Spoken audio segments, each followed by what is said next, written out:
El siguiente invitado es el doctor Matías Bonanni. Él es el director del Instituto de Neurociencias Aplicadas a la Clínica en Buenos Aires, Argentina. Él es el pionero del uso de la estimulación magnética transcraneal en diversos trastornos neuropsiquiátricos en Argentina. Tiene maestrías en neuropsicofarmacología y psiconeuroendocrinología. Y sus inicios en la estimulación magnética transcraneal fueron con Álvaro Pascual Leone, neurólogo en Harvard, que es uno de los pioneros a nivel mundial en la estimulación magnética transcraneal enfocada más en el área de neurología. Él se va a enfocar, va a hacer una introducción esta vez al tema del TMS, hablando específicamente sobre los fundamentos teóricos, las indicaciones y los retos en la práctica clínica. Bienvenido, Matías.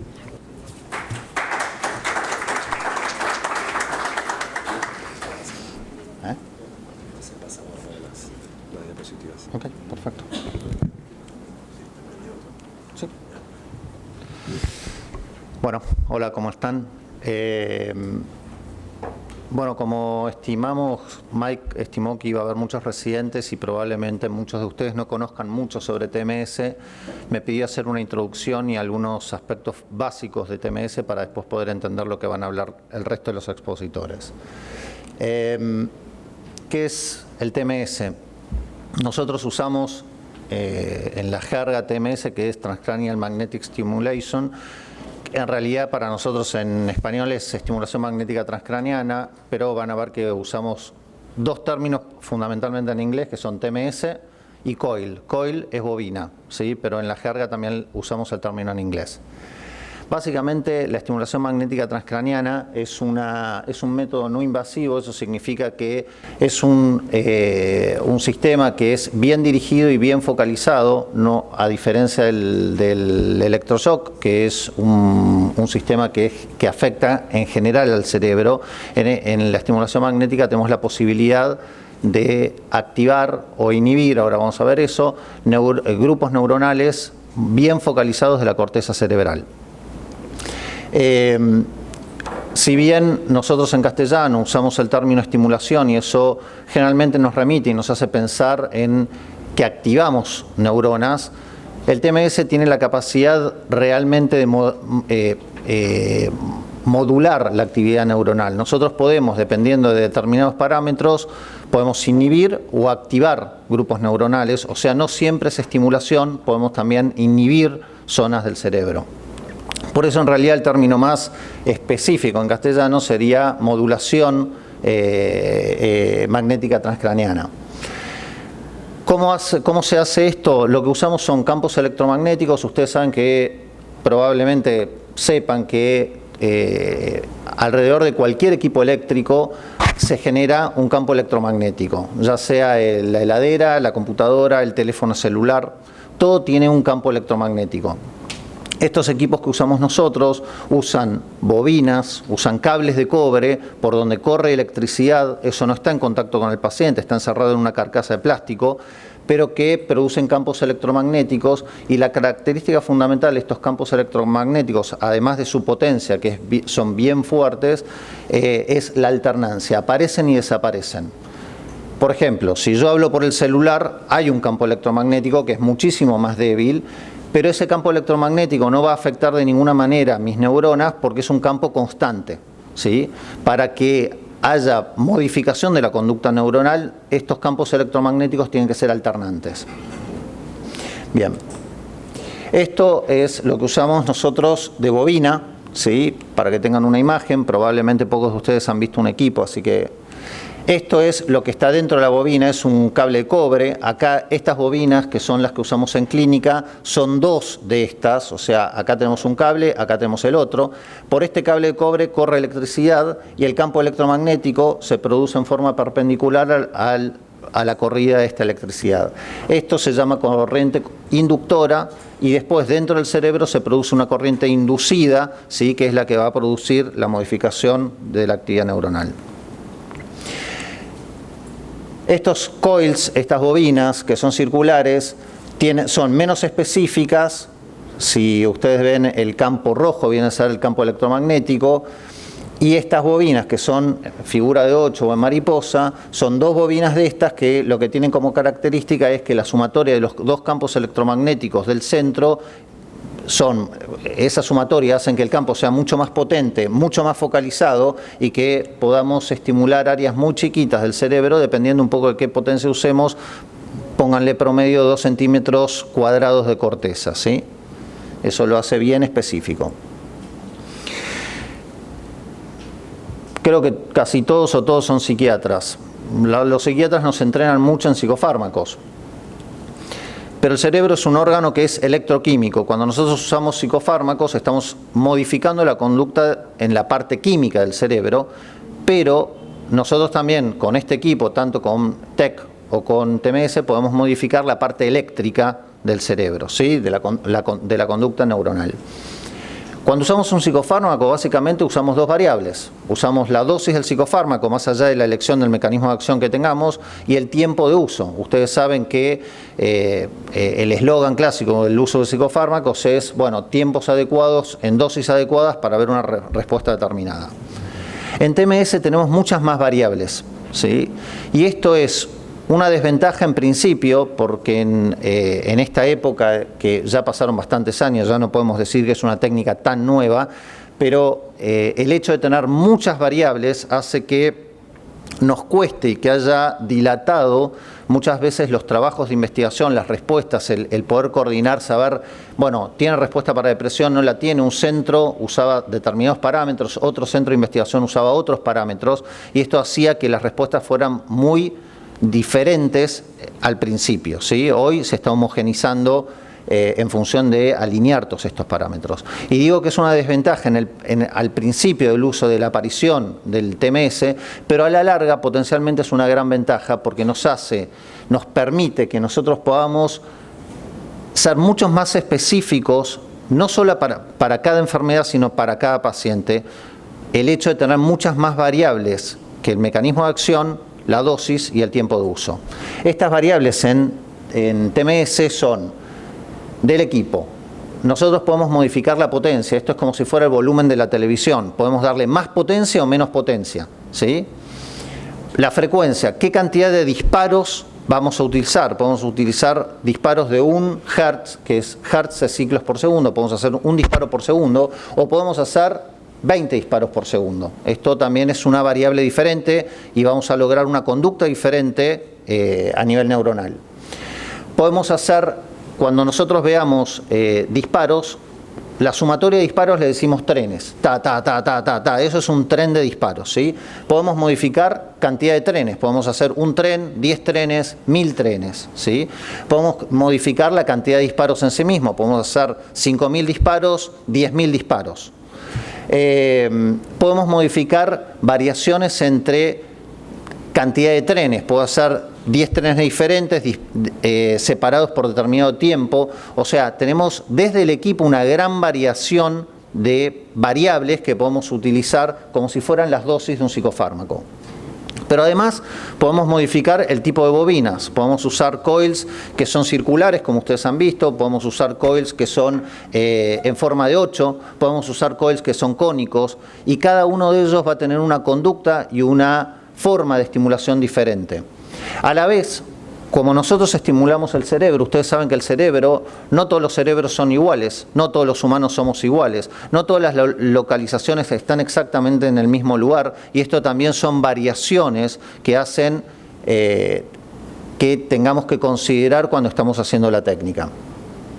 Y después, todas las patologías no son iguales. Nosotros hablamos de depresión como si fuera una enfermedad. De hecho, por los diagnósticos que usamos y por las clasificaciones aparentemente lo es, pero también sabemos que desde el punto de vista neurobiológico tenemos distintas formas de presentación de esta enfermedad. Hay veces que hay zonas inhibidas, como puede ser el prefrontal izquierdo, a veces hay zonas más profundas donde están modificadas, por ejemplo, se ven en las neuroimágenes. Entonces no todas las enfermedades son iguales, ¿sí?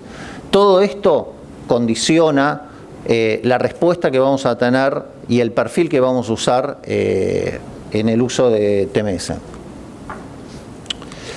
Para que tengan una idea, al menos visual, de la cosa, nosotros podemos tener distintos tipos de estimulación.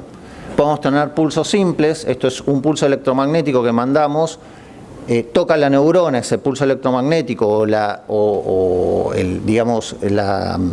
generación de un pulso eléctrico dentro del cerebro y logramos, por ejemplo, despolarizar un grupo de neuronas como pueden ser del área motora. Nosotros después podemos hacer estimulación a un HERT, que es ir estimulando secuencialmente y en forma regular un disparo por segundo. Y eso va a tener una conducta determinada de la cual ahora vamos a hablar. O podemos hacer esto que yo les explicaba al principio, hacer gran cantidad de disparos, esperar, a esto le decimos un tren de disparos, esperar un tiempo determinado y hacer otra cantidad de disparos. Estos disparos pueden tener distintas frecuencias, por ejemplo acá 20 Hz, que son 20 disparos por segundo, ¿sí? Pero a la vez yo puedo hacer 20 disparos por segundo, pero puedo hacer, no sé, 500 disparos, ¿sí? Y después hay otros protocolos, el de Theta Burst, que por ejemplo es uno de los que Mike usa, son protocolos en donde se estructuran y se secuencian pulsos con estructuras determinadas y con frecuencias determinadas. No solamente existe cada vez hay más protocolos como si yo les dijera, de juegos diferentes de estimulación y de frecuencias de ritmos de disparos.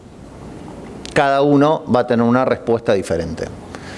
Por ejemplo, si nosotros hacemos una estimulación a 1 Hz o menos, eso es un disparo por segundo, sería tac, tac, tac, logramos inhibir los grupos neuronales en donde focalizamos ese disparo, ¿sí? Frenamos las neuronas. De hecho, con esto hasta podemos hacer lo que le decimos lesiones virtuales. Si ponemos a 1 Hz, por ejemplo, en el área de Broca, vamos a hacer que la persona no pueda hablar, ¿sí? O tenga como si fuera un accidente cerebrovascular, le decimos lesión virtual, porque cuando dejamos de inhibir esto se revierte inmediatamente. Entonces a esta frecuencia logramos inhibir la acción neuronal.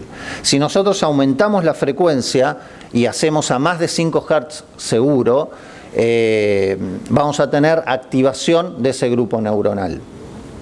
Entre 1 y 5 Hz hay un fenómeno intermedio. Si nosotros hacemos a menos de 5 Hz, pero en un ritmo de disparos continuo, logramos inhibir. La conducta es inhibitoria. Si los Hz, a menos de 5 Hz, hacemos trenes de disparos, o sea, hacemos 20 disparos, frenamos, 20 disparos, frenamos, esa forma de estimulación en trenes logra activar y es lo mismo que lo hiciéramos a mayor cantidad de Hz. ¿Se entendió hasta ahora? Ok. El TMS no tiene solamente una función o una respuesta en el área donde estimulamos. Lo interesante del TMS, y eso es lo que hace que tenga funciones, por ejemplo, antidepresivas o actividad o mejoría en otro tipo de patologías, es que la acción del TMS, si bien nosotros podemos activar áreas corticales, y acá quiero hacer una salvedad, hay dos tipos de TMS. Tenemos un TMS que es superficial, que es el que usamos nosotros, y ahora, hace bastante tiempo, hay una forma de estimulación de TMS, que es otro sistema, otro tipo de bobina, se usan unos cascos, se llaman coils o bobinas en H, que tienen una potencia suficiente para estimular áreas más profundas, pero en principio el TMS que usamos en general es el superficial y el cortical.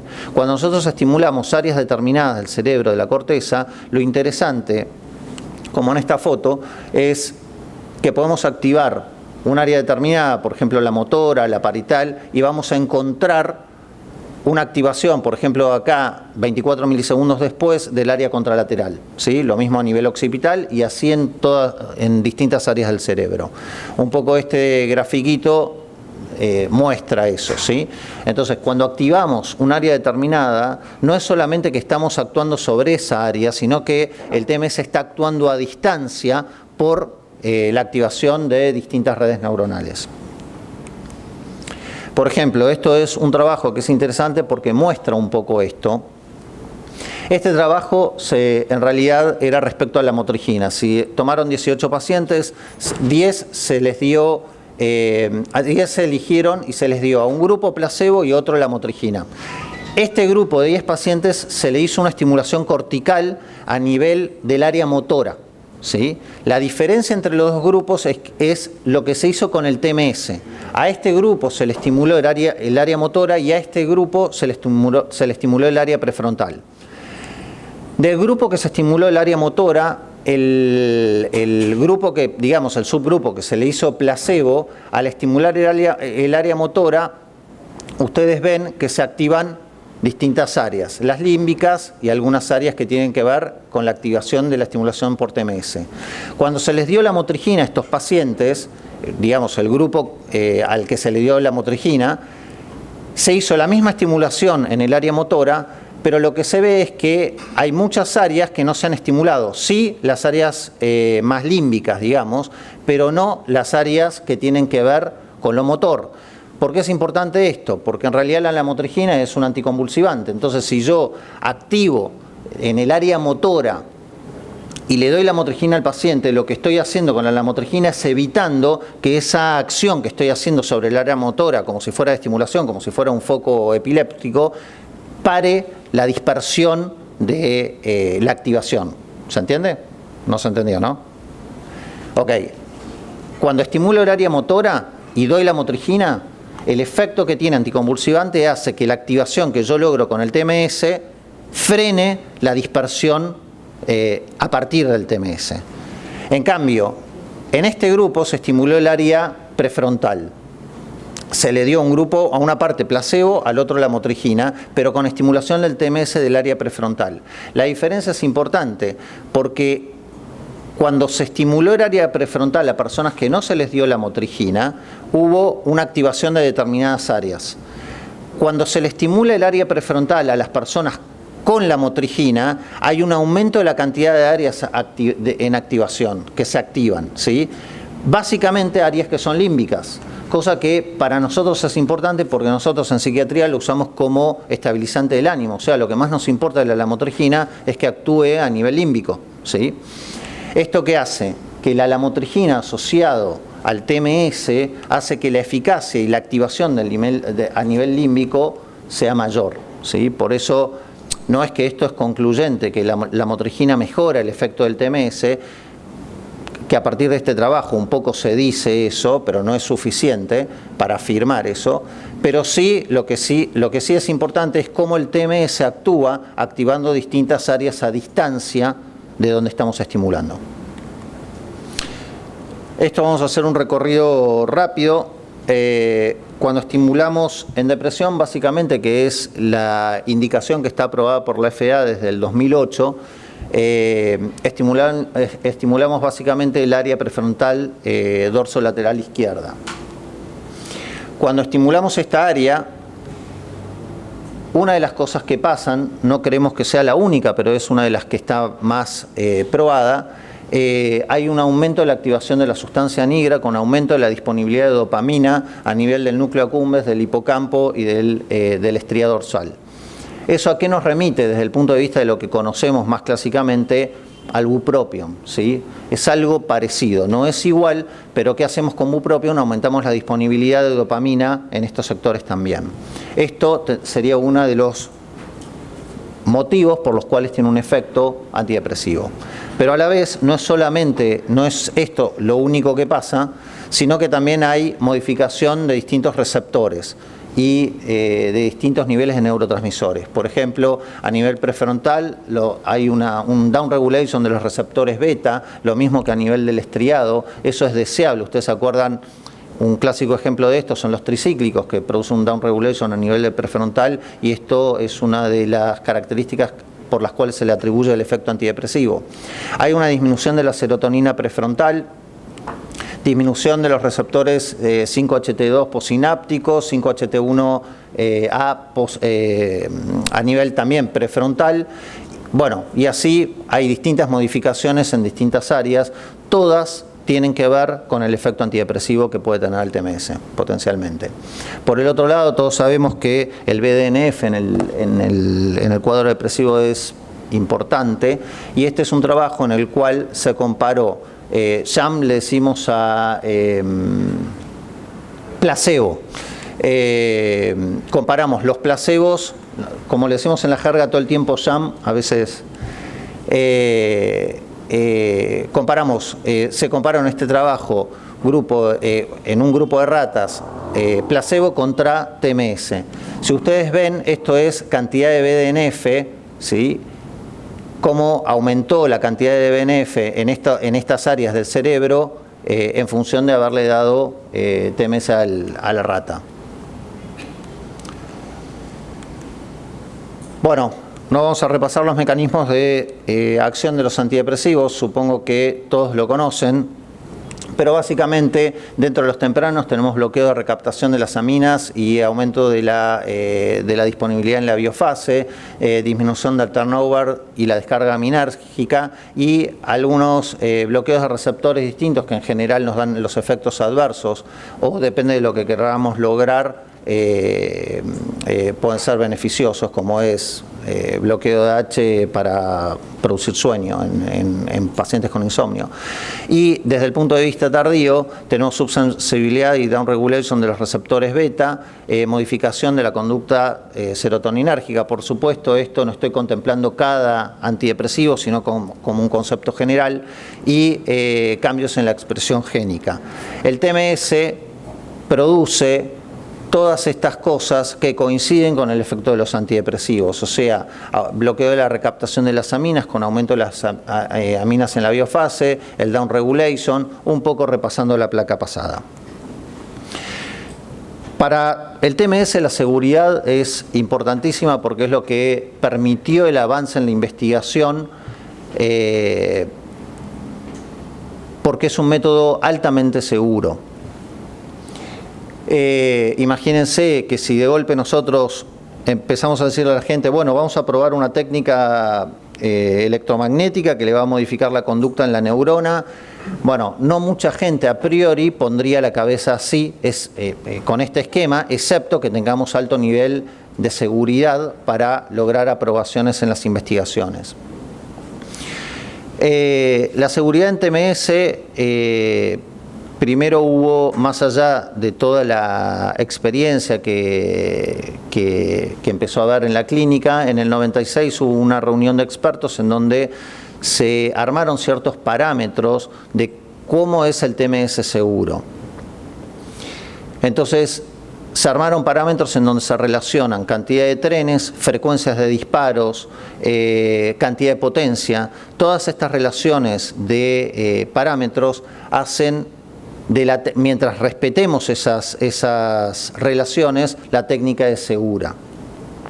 Básicamente hubo una nueva publicación en 2009 con un review de todos los aspectos de seguridad en donde hubo ciertas modificaciones, pero básicamente se mantuvieron en función de la experiencia de que si se respetaban todos estos parámetros de seguridad, el TMS era muy seguro, especialmente para evitar la posibilidad de convulsiones. Ahora vamos a hablar un segundo de eso.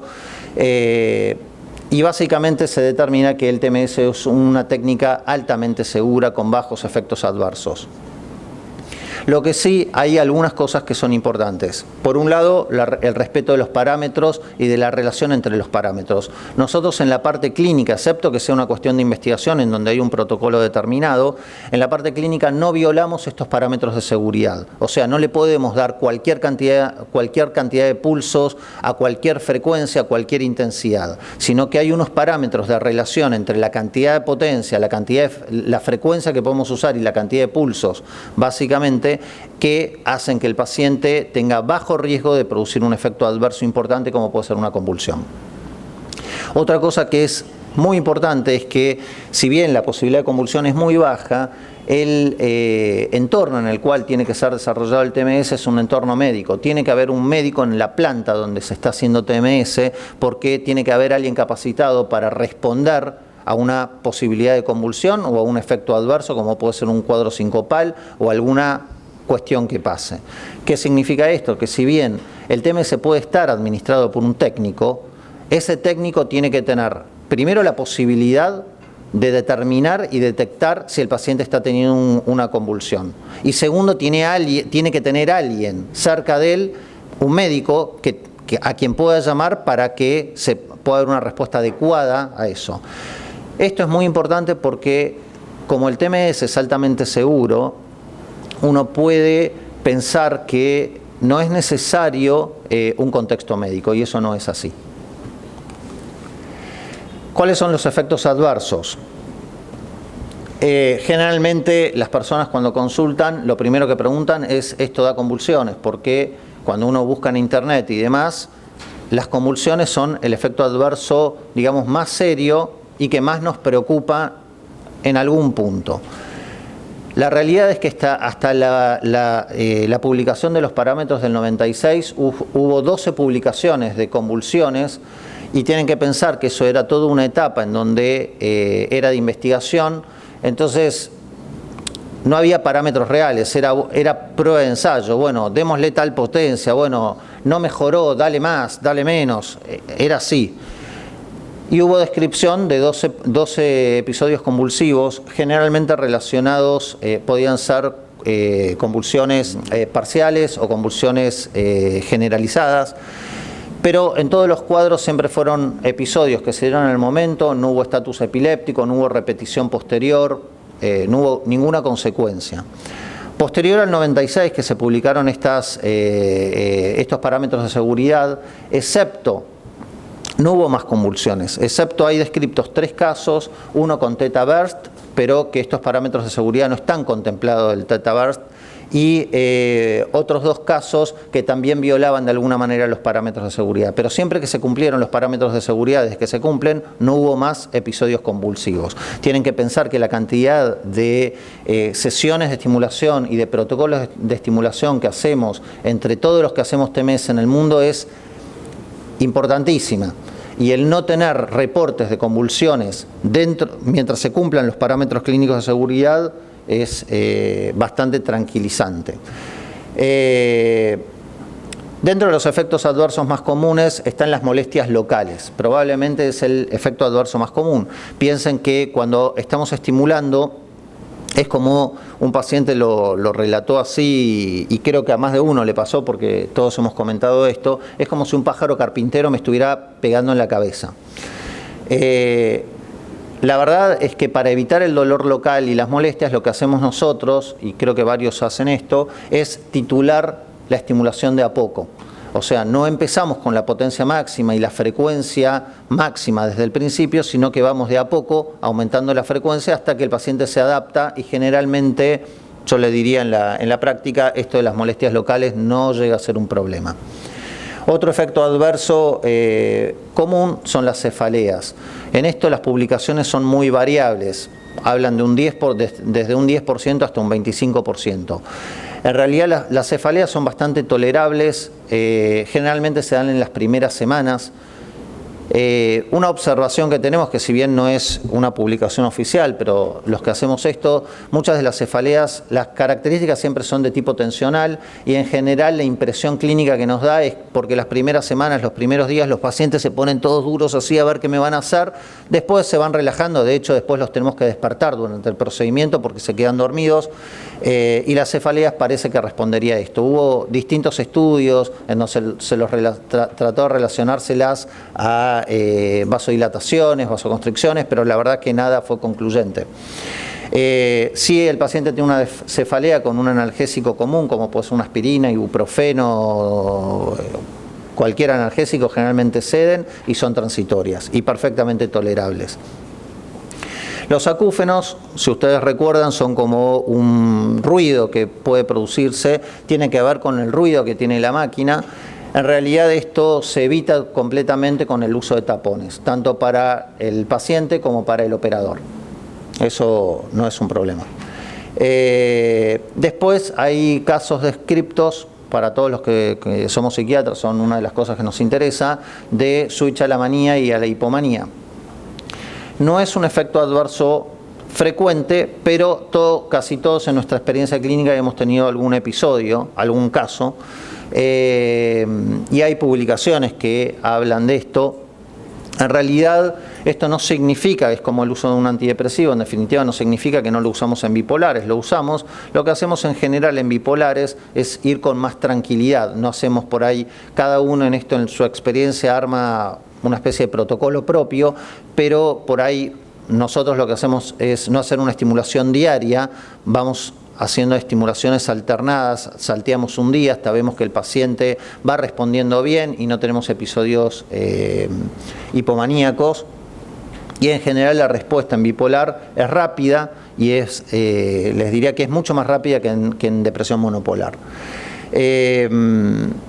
Un fenómeno que es anecdótico, porque no hay publicaciones sobre esto tampoco, es que muchas veces a nosotros nos ha pasado 2 episodios, las hipomanías, fueron hipomanías por suerte lo que tuvimos, sucedieron una semana, casi 2 semanas posteriores al fin del protocolo. O sea, esto es importante porque el efecto del TMS no es que empiece y termina durante el protocolo, sino que sigue teniendo efecto posterior.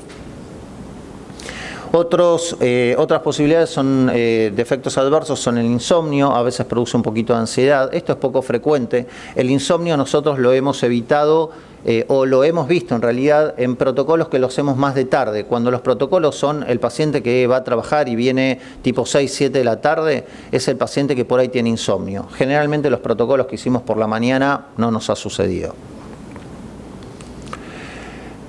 ¿Cuáles son las contraindicaciones? Nosotros no lo podemos hacer cuando los pacientes tienen elementos metálicos dentro de la cabeza, porque ustedes saben que es como el resonador magnético, cualquier campo electromagnético que toca lo metálico o lo desplaza y lo calienta, ¿sí? Entonces, cuando hay clips que son metálicos, porque hay clips que no son de material férrico, digamos, esos no se desplazan, pero no estando seguros frente a la posibilidad al paciente que tiene un clip o algún elemento metálico, como pueden ser electrodos, implantes cocleares con electrodos corticales, frente a esos pacientes no lo hacemos. Después tenemos contraindicaciones que son relativas, depende de un montón de variables, las hacemos. Por ejemplo, los marcapasos cardíacos. Antes eran contraindicación absoluta, ahora se vio que la realidad es que la onda electromagnética potente más o menos llega a 3-4 centímetros desde la superficie del coil, o sea, llegar hasta el marcapasos y modificar la descarga del marcapasos es bastante difícil. De todas maneras, en nuestro centro lo que hacemos es que si el paciente tiene marcapasos no lo hacemos porque no tenemos infraestructura para responder a eso, ¿sí? A una variación de la descarga del marcapasos, ¿sí? Si nos hace una arritmia ahí no podemos responder. En cambio, en centros que son mayores o son hospitales, demás, teóricamente se puede hacer con más tranquilidad. Antecedentes convulsivos. Pacientes epilépticos, creo que casi todos los que hacemos TMS hemos hecho, y la verdad es que si bien, por ejemplo, una de las convulsiones que se describe posteriores a estas, al 96 y a estas digamos, reglas de seguridad que cumplimos, es en un paciente que se le hizo estimulación, que era epiléptico, se le hizo una estimulación en un área diferente a su foco epiléptico y generó una convulsión. O sea, que el TMS puede generar una convulsión en un paciente epiléptico. Nosotros tenemos experiencia en hacer en pacientes epilépticos sin ningún problema. De hecho, el paciente que es epiléptico y tiene una depresión, y esto fue textual como nos lo han planteado varios pacientes, es: mire doctor, yo tengo epilepsia desde los 12 años, o sea que me genera una convulsión, a mí no me importa, sáqueme la depresión igual. Entonces, con ese contexto, bueno, hemos probado en pacientes epilépticos y la verdad que nos ha ido bien sin problemas. Por eso está dentro de las contraindicaciones relativas. Todo lo que sea alteración de la estructura cerebral por cualquier motivo son contraindicaciones relativas, no significa que no se pueda hacer, pero bueno, estamos actuando sobre un cerebro que ya no podemos predecir el cerebro que consideramos normal, menos uno que tiene alguna alteración, así que eso queda a disponibilidad. En algún punto, todo lo que sea uso de medicaciones que bajen el umbral convulsivo, para nosotros básicamente los antidepresivos, que muchos bajan el umbral convulsivo, es de uso con cuidado, no significa que no lo hagamos. De hecho, en depresión siempre el paciente está con antidepresivos. ¿En qué se usó o en qué se usa? Básicamente la indicación es depresión. Hay lugares como Brasil, por ejemplo, que tienen aprobación para el uso en alucinaciones auditivas resistentes a clozapina. En el resto de los lugares solamente la depresión es la indicación formal que se logró por la FDA en el 2008. Se ha utilizado en manía, los protocolos son distintos. En depresión, como yo les decía, estimulamos el área prefrontal dorsolateral izquierda. Hay protocolos distintos para depresión, también hay publicaciones en donde se ha hecho inhibición del prefrontal derecho. La verdad que hasta ahora no se ha logrado una mejor respuesta consistente, o sea que se mantiene el prefrontal izquierdo con entre 10 y 20 Hz es lo que básicamente se usa. También hemos ensayado en varios lugares, y nosotros lo hemos hecho, estimulación de las dos áreas prefrontales, y la verdad que a veces tenemos respuesta, pero no es consistentemente más importante que estimular el lado izquierdo únicamente, así que por ahora la indicación del izquierdo es suficiente. Se usa en esquizofrenia, yo les decía, en síntomas negativos básicamente.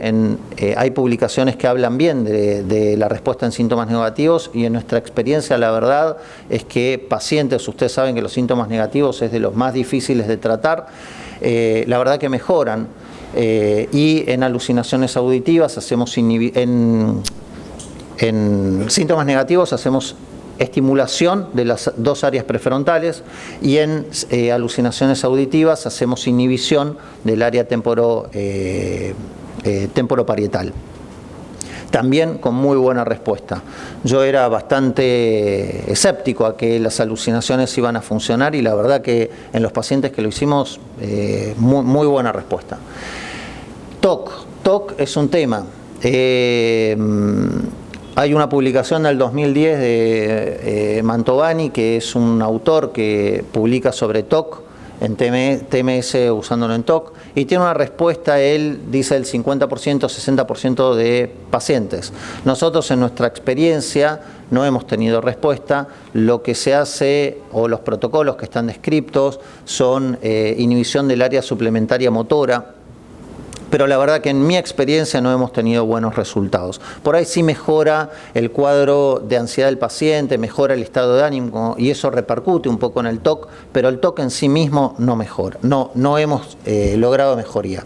Pero sí hay publicaciones que son esperanzadoras, porque la verdad que ustedes saben que el 50% de pacientes no responden a medicación, no responden a tratamiento, y el hecho de poder tener una herramienta más sería fenomenal. Hay algunos trabajos muy poquitos en estrés postraumático. La verdad que si bien los trabajos hablan de buena respuesta, son casi más que nada casos aislados o muy poquita población, y no es consistente. En adicciones cada vez se usan más que nada para bajar el craving. Tanto Marco Antonio Marcolín, que ahora va a hablar, Alex Pike de Uruguay y Brasil, tienen muy buenas experiencias en adicciones. Nosotros hemos hecho algunas experiencias, es verdad que baja el craving, y tanto se usa para cocaína, alcohol y tabaco. En el área más neurológica se hicieron ensayos en enfermedad en Parkinson también. Tienen bastante buena respuesta, pero no es del todo consistente. Ahora hay un trabajo de hará un año, no me acuerdo exactamente el año, pero más o menos año y medio, en donde en vez de hacer, nosotros en depresión hacemos entre 4 y 6 semanas, depende del centro, nosotros hacemos 6, otros centros hacen 4 semanas de estimulación. En Parkinson hay un trabajo que habla que la respuesta es más consistente y se sostiene en el tiempo si se hace durante 3 meses, o sea, cuanto más largo sería el protocolo, más se lograría más eficacia. En dolor neuropático hay muy buena respuesta. En accidente cerebrovascular, en recuperación, en rehabilitación, o sea, después de que el paciente tuvo el accidente cerebrovascular, y asociado a la kinesiología y a la rehabilitación motora y del habla, hay muy buena respuesta también. Y después se ha probado en otras enfermedades que no han tenido hasta ahora respuestas como demasiado consistentes, pero que se siguen ensayando. Bueno, un poco esto les conté. Al principio teníamos mucha disimilitud en las respuestas del TMS. Había un centro que decía, bueno, para la depresión tenemos un 15% de respuesta, otro centro decía el 70% tenemos respuesta, y esto tiene que ver mucho con que los protocolos utilizaban al principio parámetros muy diferentes. Los pacientes, piensen que esto se empezó usando con pacientes muy resistentes, con medicados de distintas maneras, con combinaciones diferentes. Entonces esto hacía que las respuestas hasta su aprobación parecieran muy disímiles, pero en la medida que esto, después de la aprobación, se fueron alineando muchos de estos parámetros y la utilización de protocolos, y la respuesta cada vez es más consistente. Hay una cosa que cuando nosotros hablamos entre los que hacemos TMS, tenemos de experiencia, es que en los protocolos clínicos van a ver que la respuesta ronda el 60%, ¿sí? 60, a veces un poquito más, 70, a veces un poquito menos. En realidad, casi todos los que hacemos esto tenemos una respuesta en la parte clínica del 80%, más o menos. Y esto es una cosa importante porque dependiendo mucho, primero, de las características del centro. No es lo mismo que un centro que es neurológico haga un estudio sobre depresión, que el manejo de la depresión y por ahí la comprensión y el approach al paciente es diferente, que un centro de psiquiatras que hacen un estudio de TMS. Ya eso varía un montón. Es distinto el approach que va a tener Mark Schorsch a un paciente que es psiquiatra que el que va a tener un neurólogo al paciente. Por el otro lado, cuando sacamos el TMS del ambiente más científico, en donde están probando protocolos de investigación más rígidos, y lo ponemos en la clínica, las tasas de respuesta mejoran por un montón de motivos. Ahí nosotros creemos que el trato del paciente, el acercamiento al paciente, el acompañar al paciente, todo eso hace que, como con los psicofármacos, la respuesta sea diferente. Entonces, en medios más clínicos, las respuestas, por lo menos en la experiencia, son mayores que las publicaciones. Bien.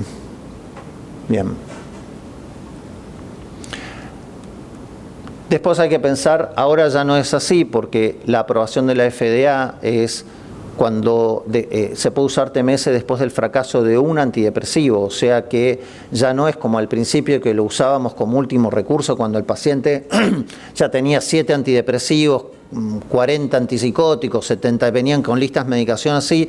Ahora tenemos mucha más flexibilidad en la indicación y eso hizo que la performance de respuesta también sea mejor y distinta que tener solamente pacientes altamente resistentes como se usa en el TEC, ¿sí? Bueno, ¿qué nos interesa el TMS en depresión? Nos interesa el efecto antidepresivo en sí, esto es muy consistente. Nos interesa si hay posibilidad de aceleración de la respuesta. Ustedes saben que siempre con los psicofármacos el tema de las 4 semanas, 6 semanas nos vuelve locos, nos tenemos que tomar un clonazepam nosotros para aguantar y ver si puede haber una velocidad de respuesta mayor o una aceleración de la respuesta de los antidepresivos. Es un tema que interesa. El sostén del efecto en el tiempo, esta es una pregunta clásica. Bueno, doctor, está bien, me hago el protocolo. Nosotros hacemos un protocolo que dura 6 semanas, básicamente es media hora más o menos cada sesión. Lo que hacemos es poner una gorra, le marcamos el área de estimulación y a partir de ahí todos los días de lunes a viernes hacemos la estimulación de esa zona. No hacemos sábado y domingo porque tenemos la regla de Lois, que es la mujer de Mark Schorsch, que no lo dejaba, como él hizo las primeras investigaciones sobre esto, no lo dejaba ir a trabajar sábados y domingos, entonces no se hace sábados y domingos. Entonces hacemos 6 semanas de estimulación todos los días y básicamente dura media hora. Otros temas importantes son que es las preguntas del paciente es, bueno, está bien, yo me hago las 6 semanas de tratamiento y después ¿qué pasa? ¿Me dura el efecto? ¿No me va a durar? Bueno, hay una cosa que es importante, el TMS no es magia, el TMS es un tratamiento médico y cuando ustedes piensan en TMS porque el paciente no les está respondiendo, piensen en una alternativa más como si fuera un psicofármaco más de alguna manera, con un mecanismo de acción diferente.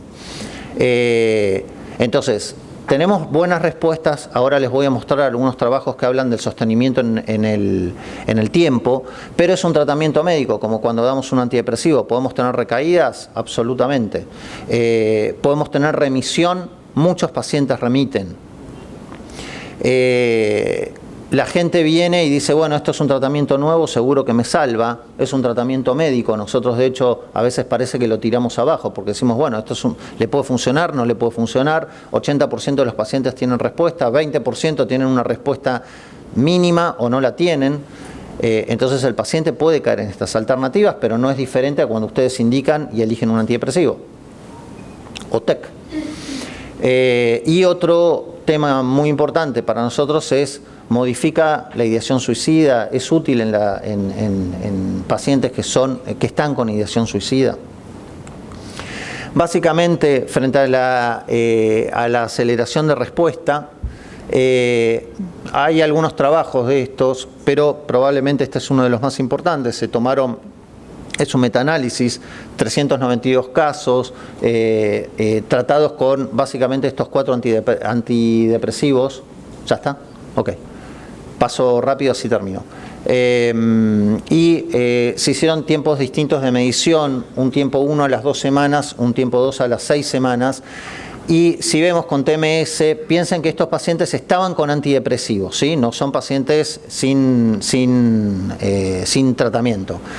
Pacientes que se les dio TMS en la primera semana tenían un 43% de respuesta, y los pacientes que tenían con placebo había un 26% de respuesta, pero a las 6 semanas se lograba un 62% de respuesta con TMS, un 46% con placebo, todos con antidepresivos, pero la diferencia más importante es en la remisión. El 54% de los casos con TMS remitieron, ¿sí? No es que tuvieron respuesta parcial, hubo remisión. Y en el caso de pacientes con placebo, que eran pacientes que solamente estaban con antidepresivos, remitieron el 33% de los casos. Esto es coherente con el uso de los antidepresivos. Ustedes saben que cuando usamos antidepresivos hay un tercio, un 33 a 40%, pongámosle, esperanzadamente, de pacientes que responden que remiten con el antidepresivo. Hay un tercio de pacientes que tienen una respuesta parcial y hay un tercio de pacientes que no tienen respuesta. Entonces el TMS en este caso mejoraría el tema de la respuesta con el uso de antidepresivos. Entonces, no solamente existe esta aceleración de respuesta, sino que mejora la eficacia del antidepresivo. Bueno, rápidamente, esto es una placa que mostraba el sostén del efecto a lo largo del tiempo. Para resumir, en pacientes que en este trabajo entraron 50 pacientes, al mes se mantuvieron 45 pacientes en el ensayo, 40 tuvieron respuesta, de los cuales 38 eran remisiones. Al segundo mes, estos ya ya habían terminado su protocolo, ¿sí? Era el seguimiento que se les estaba haciendo. Al segundo mes mantuvieron dentro del protocolo se mantuvieron 36 pacientes en los chequeos, 33 mantenían respuesta y 29 eran con remisiones, habían remitido, sostenían su remisión. Y al tercer mes, 32 pacientes sostuvieron los chequeos, 30 eran con respuestas y 29 con remisión. Estos son otros trabajos también que hablan del efecto del sostén en el tiempo. Y básicamente este trabajo, que son de pacientes no medicados, a los 4 años marcan un 50% de respuesta sin haber usado antidepresivos.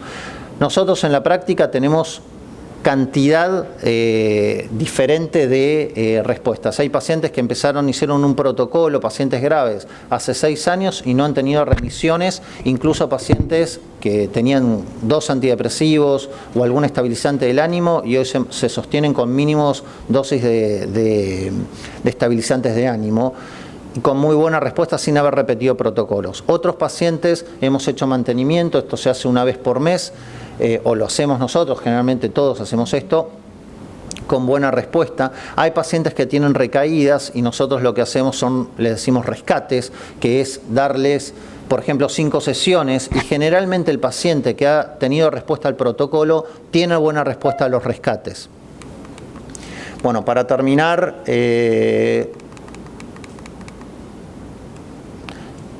una sola cosa más. Usamos el protocolo simple, como recién decía el doctor Alarcón, usamos un antidepresivo. ¿Tenemos respuesta? Estamos todos contentos, somos re buenos médicos. No tenemos respuesta, nos preocupamos, empezamos. Cambiamos de antidepresivo, switchamos a otro antidepresivo.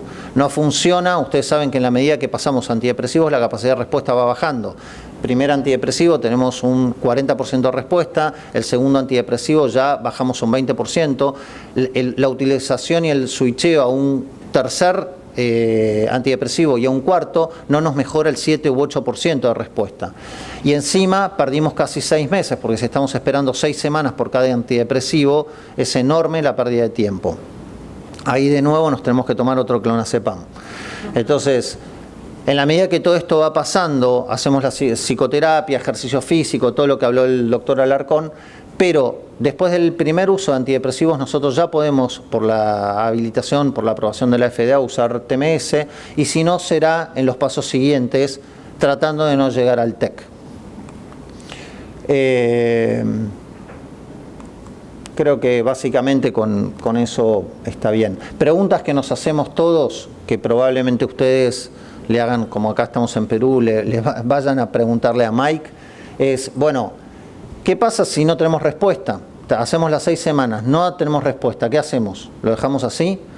Bueno, los que hacemos TMS en clínica, ahí nos desesperamos y nos tomamos otro clonazepam y empezamos a decir, bueno, prolongamos en el tiempo el protocolo, cambiamos el protocolo, estimulamos otra área.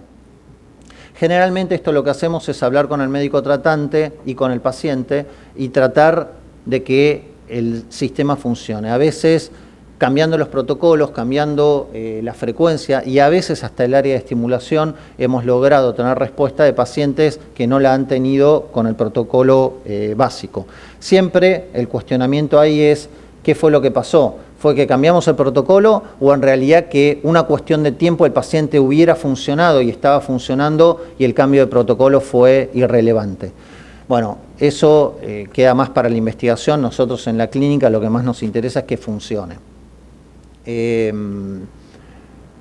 Hay un tema más que por ahí es importante. Muchos pacientes vienen al consultorio y nos dicen, bueno, yo vengo a hacer TMS, lo leí en internet, quiero hacérmelo, y por ahí no tienen ni diagnóstico. Entonces uno les pregunta, bueno, pero ¿usted se quiere hacer TMS? Bueno, pues yo tengo depresión. ¿Y quién le dijo que tenía depresión? Las voces que me dicen tengo depresión.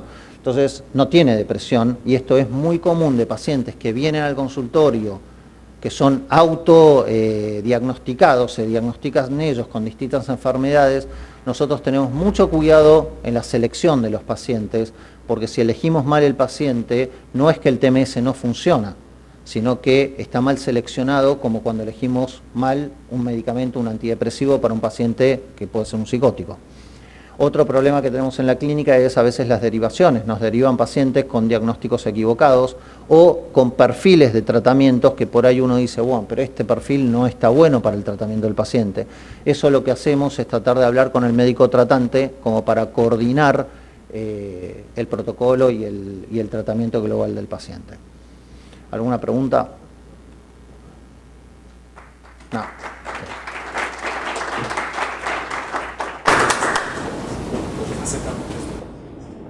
¿Alguien tiene alguna pregunta? No. Gracias, Matías. Excelente la introducción.